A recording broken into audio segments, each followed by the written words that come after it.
স্ত্রীকে মানসিক কষ্ট দিলে ওই স্বামী নিশ্চিতভাবে দুইটি বিপদের সম্মুখীন হবে। এই দুনিয়াতে তার দুইটা বিপদ আসবেই আসবে। এটা কিন্তু চিরসত্য একটা কথা।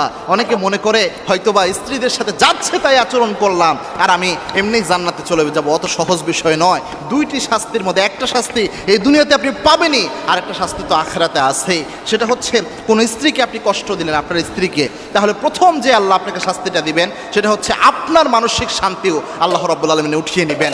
স্ত্রীকে মনে আঘাত করা, কষ্ট দেওয়া, এটা খুব মারাত্মক একটা অপরাধ প্রিয় ভাই আল্লাহ। দুই নাম্বার যে শাস্তিটা আপনি পাবেন সেটা হচ্ছে এই যে স্ত্রীর উপর আপনি জুলুম করেন, কষ্ট দেন, তার চোখে পানি ফেলার আপনি কারণ হন, এটার কারণে আল্লাহ রাব্বুল আলামিন আপনাকে কিয়ামতে ধরবেন।